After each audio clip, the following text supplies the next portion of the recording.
Bienvenidos al curso de documentación de comercio exterior, curso en el cual vamos a trabajar en base a todos los documentos vinculados para un proceso de exportación e importación dentro de cada uno de los niveles enfocados a ser trabajados de manera individual por el consignante o consignatario o documentos que requieren ser tramitados por medio de la solicitud de servicios que nos va a prestar un operador de comercio exterior, autorizado por la SUNAT y la Administración Aduanera. Este es el fin principal del desarrollo de este curso en documentación de comercio exterior. Mi nombre es José Gerardo Podesta Mucha y les voy a acompañar en el desarrollo de este curso. Para que conozcan un poco más de mi persona, yo me especializo en el desarrollo de construir proyectos en este caso, características de innovación y factor tecnológico en oferta exportable peruana. En la actualidad trabajo como consultor, independiente y asociado a algunas organizaciones. Ejerzo la docencia en instituciones y universidades autorizadas por el Ministerio de Educación y la SUNEDU. Manejo mi propio emprendimiento en el rubro de exportación de cuero vegetal y he estudiado la carrera de Administración de Empresas, en paralelo también la carrera de Negocios Internacionales. Es en base a toda esta experiencia que voy a poder plantearles el desarrollo de cada una de las sesiones dentro del curso de documentación del comercio exterior. La sesión número 1, que es el punto de partida sobre el cual vamos a iniciar el día de hoy, es la sesión que nos permite conocer en primera instancia uno de los primeros documentos en el comercio exterior. Podríamos mencionar que es el documento en el cual se establece el vínculo comercial, el primer vínculo que existe entre consignante y consignatario. Vamos a hablar del contrato de compraventa internacional. Pero para conocer un poco, en base a términos generales sobre el manejo de documentos de comercio exterior, primero debemos reconocer de que en el comercio exterior se va a utilizar una gran cantidad de documentos. ¿Ok? Documentos que podrían ser solicitados tanto por el gobierno como por algunas empresas u organizaciones privadas. Estos documentos tienen un manejo bastante concreto, bastante puntual dentro de la cadena logística para poder movilizar mercancías hacia o desde el mercado internacional. Sin embargo, todos estos documentos manejan una estructura estándar, una estructura que nos permite conocer de manera estructurada, de manera sencilla, la información que se va a transmitir tanto de consignante, consignatario o de los operadores de comercio exterior con los que trabajemos, hacia la SUNAT, como también hacia la administración aduanera. Esto no solamente con fines y carácter de trasladar o transmitir información, sino también de recibir un feedback, de recibir un permiso, de recibir la autorización, la numeración de nuestra DAM y continuar de manera regular con el procedimiento establecido para manejar nuestra logística, tanto logística de abastecimiento, acopio o importación para ingresar mercancías del mercado internacional, o una logística de distribución o exportación para enviar mercancías desde nuestro territorio aduanero hacia el mercado internacional. Pero no podemos hablar de los documentos de comercio exterior si es que antes no hemos definido qué es el comercio exterior. En términos sencillos, de forma bastante entendible, podríamos decir que el comercio exterior involucra el intercambio comercial de mercancías. ¿Ok? El comercio exterior viene a entenderse, viene a interpretarse como un intercambio comercial de mercancías. Intercambio comercial, ¿por qué? Porque, como mencionamos hace un instante, van a haber dos agentes que participan en distintas zonas aduaneras. Por un lado el consignante o exportador y por el otro lado el consignatario o importador. Intercambio comercial de mercancías nos referimos a que el consignante, en este caso, o exportador, es el que oferta una mercancía, la cual es de interés para el importador o consignatario. Pero el importador o consignatario está interesado en adquirir esa oferta exportable por parte de su proveedor contra entrega del envío o movilización de una divisa. Por eso hablamos de un intercambio comercial, porque de por medio se moviliza tanto la mercancía como una divisa, ¿ok? Una divisa internacional, en este caso el dólar norteamericano, ¿ok? Intercambio comercial. Intercambio comercial. Se envía tanto mercancía como también se movilizan las divisas. Intercambio comercial de mercancías. ¿Por qué mencionamos el término mercancías? ¿Por qué no mercadería? ¿Por qué no producto? Cuando nos referimos a un producto, hacemos alusión a los bienes y servicios. Bienes que son, en este caso, una propuesta tangible. Y los servicios de manera intangible. Pero, ¿qué diferencia existe entre hablar de productos como mercaderías o como mercancías? Cuando nuestro producto se denomina mercaderías, porque este producto, tanto bien como servicio, está destinado a ser comercializado en el mercado local, en el mercado nacional. Quiere decir que este producto se denomina mercadería cuando sale como oferta comercial dentro de nuestro territorio local o nacional y cumple con los requisitos mínimos solicitados por nuestro gobierno nacional. ¿Ok? Cumple estándares locales, nacionales. Sin embargo, cuando hablamos de una mercancía, nos referimos a un producto, pero que cumple con los requisitos mínimos de acceso al mercado internacional. Es decir, es un producto que ya cumple no solo con estándares locales, nacionales, sino que también cumple con la regulación de adaptarse en base a los requisitos mínimos de acceso, pero para el mercado internacional. Maneja un estándar completamente diferente.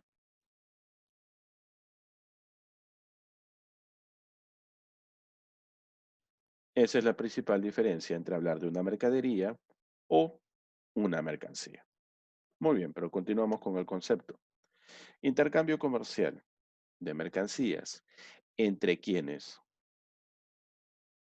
Entre residentes de distintas zonas aduaneras. En la actualidad no podemos hablar de países, ¿ok? Residentes de distintas zonas aduaneras. ¿Por qué no podemos hablar de países?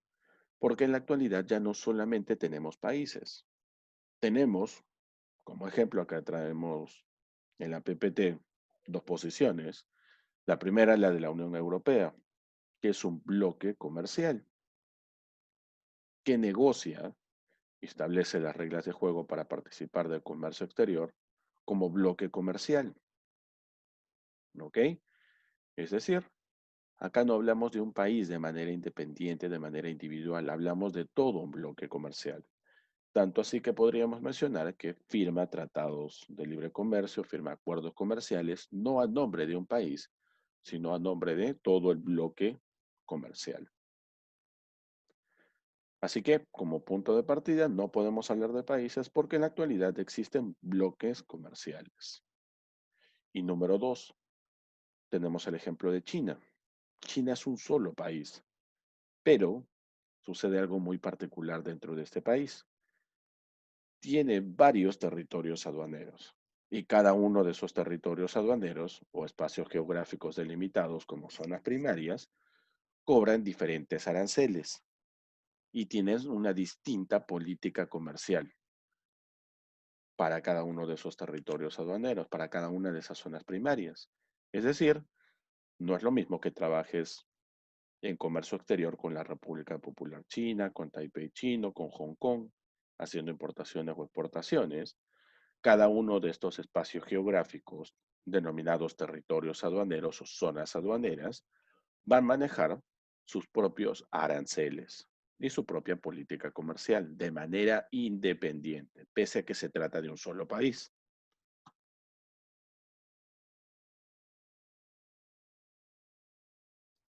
Entonces, si no puedo hablar de países, tengo que referirme a zonas aduaneras, ¿ok? zonas aduaneras o territorios aduaneros. Pero hay otro dato importante. Quienes van a participar de ese intercambio comercial de mercancías pueden ser personas naturales o personas jurídicas. En el caso de personas jurídicas, empresas privadas establecidas dentro de determinado país y que trabajan en base a ese marco legal, en base a esa ley general de aduana, ese reglamento de la ley general de aduana. Cuando hablamos de personas naturales, no interesa el origen o la nacionalidad, interesa el lugar de residencia. Por ejemplo,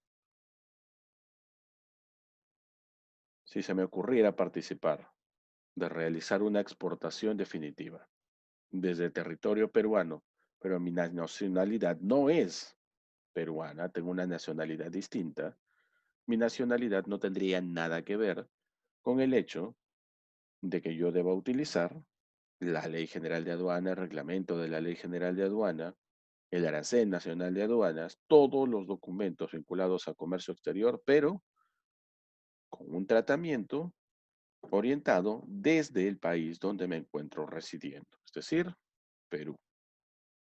¿Ok? El concepto entonces vendría a ser que el comercio exterior es un intercambio comercial de mercancías entre residentes de distintas zonas aduaneras. ¿El por qué? Lo acabamos de revisar. Teniendo esto como punto de partida, como punto inicial, ahora sí, vamos a acercarnos un poco más al manejo de un contrato de compraventa internacional. En primer lugar, ya que vamos a hablar de contrato, debemos establecer cuáles son los niveles jerárquicos de las normas, tanto de carácter nacional o estatal al interior de un país, como en base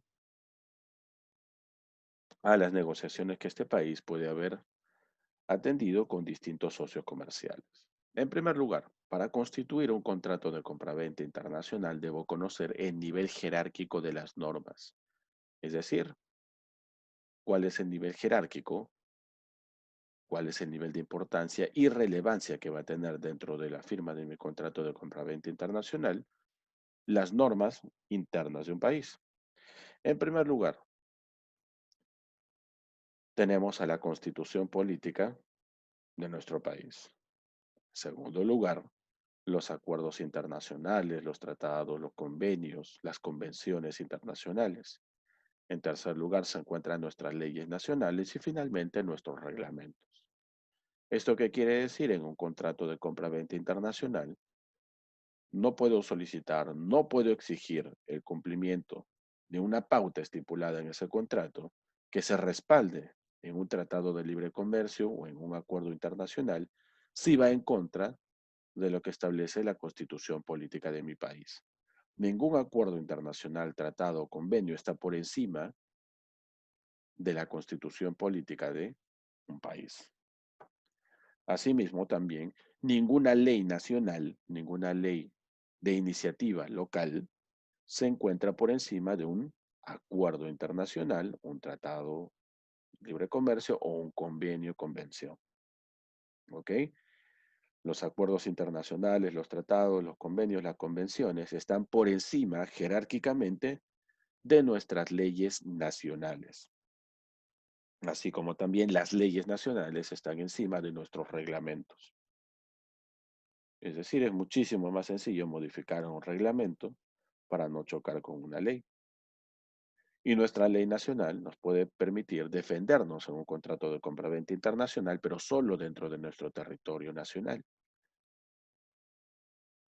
¿Ok? No en el comercio exterior, porque en el comercio exterior se priorizan los acuerdos internacionales, los tratados, los convenios y convenciones. Sin embargo, ningún acuerdo internacional, tratado, convenio, convención se encuentra por encima de lo que establece nuestra constitución política. Conociendo este nivel jerárquico de las normas, ya podemos construir un contrato de compraventa internacional, estableciendo pautas, estableciendo compromisos y también estableciendo, ¿por qué no?, los límites permitidos dentro del acuerdo comercial que podrían ser de cierto grado de flexibilidad tanto para el consignante como para el consignatario. Pero así como existe la jerarquía de normas al interior de un país, también hay una jerarquía de normas de carácter internacional. Dentro de esa jerarquía de normas exclusivamente de carácter internacional, podemos entender que nuestro país firma acuerdos bilaterales, tratados de libre comercio, acuerdos de complementación económica. Forma parte también de qué? De un bloque comercial, de un acuerdo regional o plurilateral. En el caso de nuestro país, forma parte de la CAN, la Comunidad Andina de Naciones, así como los países europeos forman parte de la Unión Europea. Y en primer nivel, que ocupa la jerarquía de normas internacionales es ser país miembro de la OMC, de la Organización Mundial de Comercio. Esta es la jerarquía de normas internacionales. En primer lugar, un punto principal para poder participar del comercio exterior es que seamos un país que se encuentra afiliado, un país que sea miembro de la OMC, de la Organización Mundial de Comercio. En segundo lugar, que hayamos formado parte de un bloque comercial, un bloque económico, la Comunidad Andina de Naciones. Y en tercer lugar, pero no menos importante, que hayamos establecido algunas normas o acuerdos de carácter bilateral, como los tratados de libre comercio y los acuerdos de complementación económica. Muy bien, ahora sí. Habiendo establecido los niveles jerárquicos de las normas tanto al interior del país como de carácter internacional, y habiendo platicado sobre cuál es la definición de comercio exterior, ahora vamos a iniciar con el estudio del contrato. En primer lugar, un contrato viene a ser un acuerdo entre partes. ¿Ok? Un acuerdo entre partes. Por eso en el comercio exterior habíamos hablado de intercambio comercial de mercancías. Intercambio, dos agentes que participan en ese intercambio. Uno que moviliza mercancías y otro que moviliza divisas. Entonces el contrato establece un acuerdo entre partes. ¿Quiénes son esas partes? El consignante o exportador y el consignatario o importador. ¿Ok? El contrato viene a ser un acuerdo entre partes, viene a ser un vínculo comercial que se establece entre estas dos partes. Es una ley entre partes.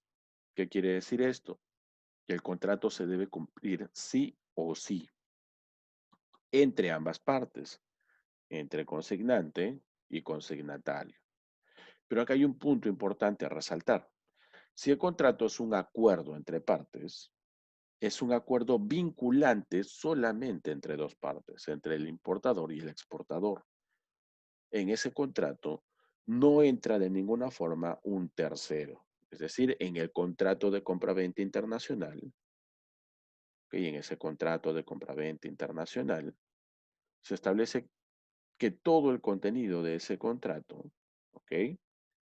Es ley para ambas partes. Se debe cumplir sí o sí tanto para el consignante como para el consignatario. Pero ese contrato no puede incluir a terceros. En ese contrato no se puede incluir, por ejemplo, un operador de comercio exterior, una empresa privada que preste servicios, ¿ok?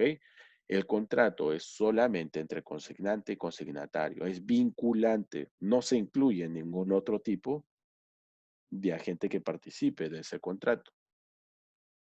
Eso lo vamos a ver dentro de unos minutos de manera mucho más clara, ¿ok? Pero recuerda, hasta el momento el contrato es un acuerdo entre partes. ¿Cuáles son las partes? El consignante o exportador, el consignatario o importador. El contrato es una ley entre partes. Todo lo que se estipula en el contrato se cumple sí o sí, es ley para ambas partes, tanto para el consignante como para el consignatario. El contrato puede ser oral o puede ser escrito. ¿Qué quiere decir? El contrato no necesariamente es un documento físico, impreso con una firma, ¿ok?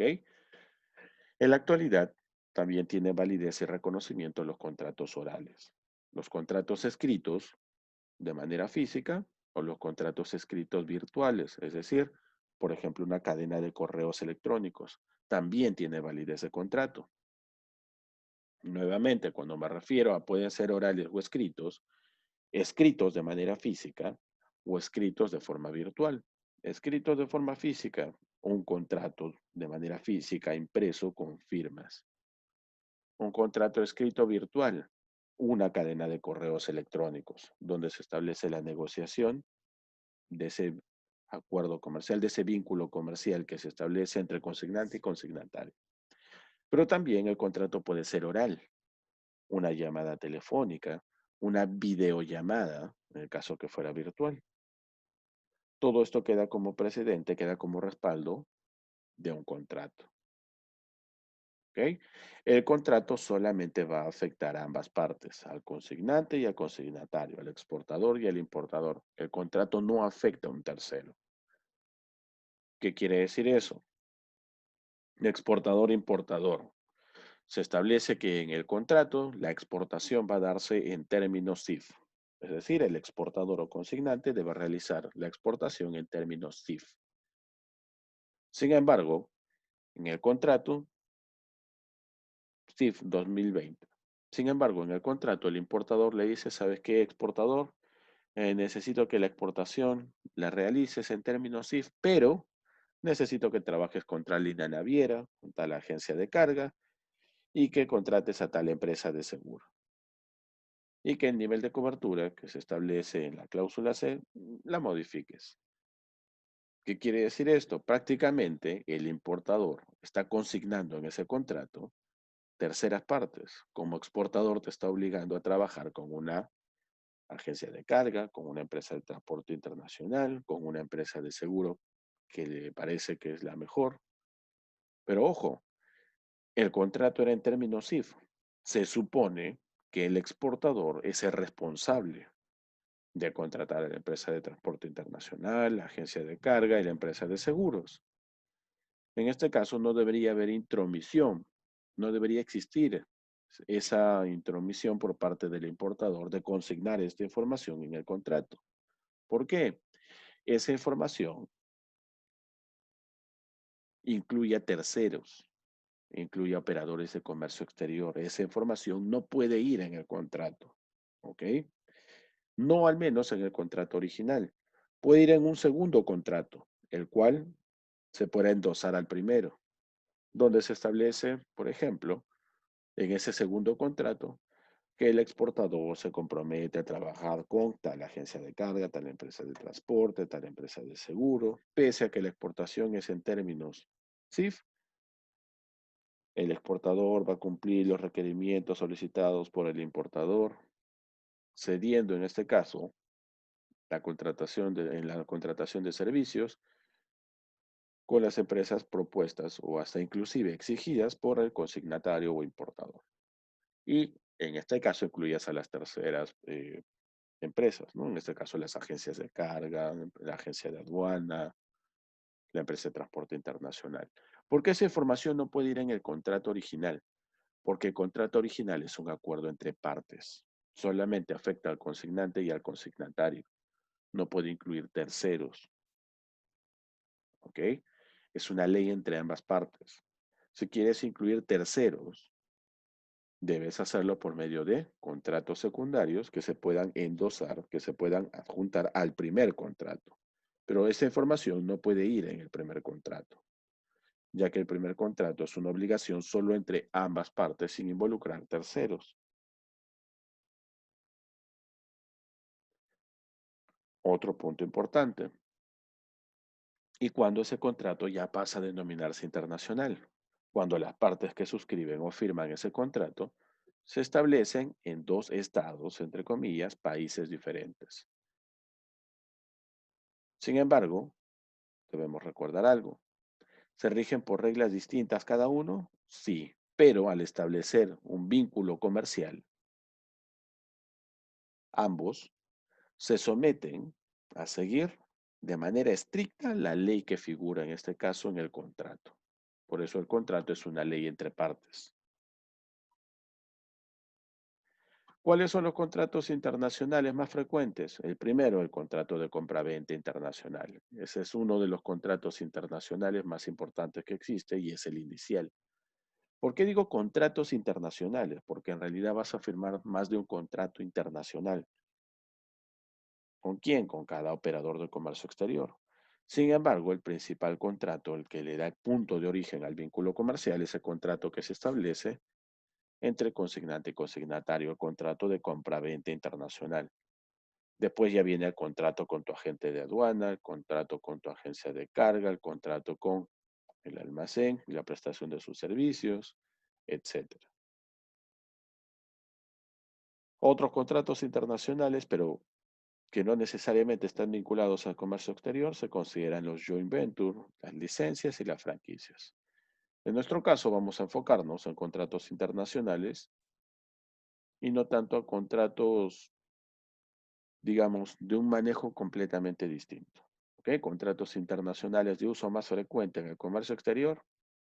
En primer lugar, el contrato de compraventa internacional, que gracias a establecerse este vínculo comercial, se puede llevar a cabo después el contrato con un agente de aduana, una agencia de carga, con un almacén o depósito aduanero, etc. Seguimos. El contrato de compraventa internacional. Ese fundamento del comercio exterior, ese fundamento del comercio internacional, es solemne o simplificado, es decir, debe ser fácilmente entendible para la aplicación de las condiciones que se han establecido en el mismo. Se firma entre presentes de manera física, presencial o entre ausentes. Por eso hablamos en la actualidad de que el contrato no necesariamente físico puede ser de índole virtual. Puede considerarse también un contrato legítimo una llamada o una videollamada, una videoconferencia. Funciones del contrato brinda mayor certeza a las partes, mayor certidumbre, ya que en el contrato se establecen las reglas de juego para establecer ese vínculo comercial. Brinda seguridad jurídica porque ese contrato está respaldado como ley, ya que hay un compromiso por parte de importador y exportador a cumplirse. Ayuda a reducir los gastos de operaciones porque establece de manera concreta las responsabilidades de cada uno. Ayuda a definir una imagen profesional de la empresa. ¿Por qué? ¿Por qué una imagen profesional? Porque es un compromiso por escrito, es un compromiso por medio de algún tipo de respaldo, como una videollamada, una videoconferencia, una cadena de correos electrónicos. Ayuda a definir una imagen profesional y brinda además una plataforma legal para que pueda resolverse, por ejemplo, el contrato frente a cualquier tipo de incumplimiento o incidente. Eso sí, recordemos que la firma de un contrato de compraventa internacional de mercancías no es obligatorio, ¿ok? No es obligatorio.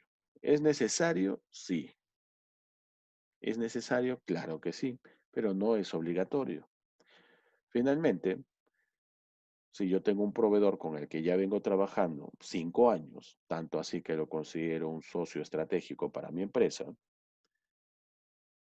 por cada despacho que realice de la mercancía que con frecuencia me envía, con un periodo de tiempo ya también establecido,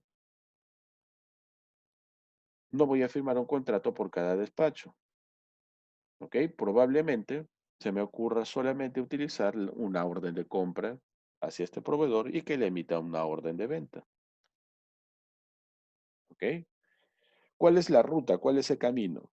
Si firmas el contrato de compraventa internacional, el siguiente paso es que luego se emita una orden de compra y una orden de venta. Y el tercer paso vendría a ser la emisión de una factura comercial. Sin embargo, yo puedo pasar por alto los dos primeros documentos. Si no firmo el contrato de compraventa internacional, tal vez voy a trabajar bajo los mismos términos de siempre con mi proveedor y solamente le voy a enviar una orden de compra. Y él me responderá con una orden de venta. E inclusive si ya existe, en este caso, un vínculo bastante bien negociado, bastante bien trabajado, elaborado, cabe la posibilidad de que inclusive no utilice una orden de compra y el proveedor tampoco utilice una orden de venta, sino que directamente le haga un pedido vía correo electrónico y se trabaje solo con un documento, la factura comercial. Recuerda entonces que no es obligatorio el uso de un contrato de compra-venta internacional. ¿Es recomendable? Sí. Después del contrato de compra-venta internacional viene la orden de compra y orden de venta y finalmente la emisión de la factura. Sin embargo, si no utilizo el contrato de compra-venta internacional, puedo trabajar directamente con la orden de compra y orden de venta. Por su defecto, tampoco es necesario que utilice la orden de compra y orden de venta. Puedo solicitar de frente la mercancía por medio de un correo y que me envíen la factura. ¿Ok? Esto como información general. Recuerda, no es obligatorio la firma del contrato de compra-venta internacional, pero es recomendable. ¿Cuáles son las partes principales del contrato? Primero, establecer cuáles son las partes, quién es el consignante y quién es el consignatario, la descripción completa de las mercancías y, de ser posible, adjuntar una ficha técnica, el precio que se negocia en base a un Incoterm y la versión del Incoterm. Acuérdate que la última versión oficial es la del año 2020. La fecha o plazo de entrega, y acá puedes establecer cierto grado de flexibilidad. Los documentos que se van a trabajar de por medio, por ejemplo, si es necesario o no el envío de un certificado de origen, las condiciones y las formas de pago, si va a haber una garantía de por medio, cuál es la consecuencia de que se incumpla este contrato, la ley aplicable y la solución de controversias. ¿Qué es la ley aplicable? Si yo planeo resolver este contrato, por ejemplo, frente a un incumplimiento por medio de un marco legal, un marco estatal. ¿Qué quiere decir? Debo poner en el contrato, este contrato se resolverá bajo la ley de, y ponerle ahí el país del consignante, el país del consignatario, o inclusive puedo aplicar a la ley de cualquier país que sea miembro de la OMC. Y en general, cuando se resuelve un contrato por la vía legal estatal, se suele utilizar el marco legal suizo, porque es bastante rápido, no es tanto enfocado al tema de sanciones o castigo, pero sí para buscar soluciones. Y además de ello, recordemos que en Suiza es justamente la cuna del origen de los estándares de manejo legal y jurídico de comercio internacional. Y si no voy a aplicar a resolver este contrato por un marco legal, por un marco estatal, por parte del Poder Judicial de algún país, puedo acogerme a resolver este contrato bajo una solución de controversias. ¿Cómo? Por medio de un arbitraje de comercio internacional, es decir, buscar una justicia privada, un centro de arbitraje reconocido por la Cámara de Comercio Internacional. Eso lo vamos a ver dentro de unos minutos. Y aparte del contrato principal, ya hemos dicho que pueden existir los contratos secundarios, en los cuales se negocia el uso de un medio de transporte, de una empresa de seguros, la contratación de un almacén en particular, una agencia de aduana, transporte local, etcétera. Y este contrato secundario se adjuntaría al principal. ¿Qué ley se aplica si es que planeo resolver el contrato por medio de una ley estatal? ¿Qué ley aplicable? ¿Cuál corte o juez va a resolver este caso? ¿La del país del importador o del exportador? En realidad, puedes resolver este contrato por medio de el marco legal del país que te parezca más conveniente. ¿Ok? Se recomienda definir explícitamente en tu contrato qué ley es la que vas a utilizar para resolver ese contrato y bajo qué jurisdicción se encuentra. Puede ser que se haya decidido resolver el contrato bajo la ley del país del importador, bajo la ley del país del exportador o de un tercer país que forme parte de la OMC.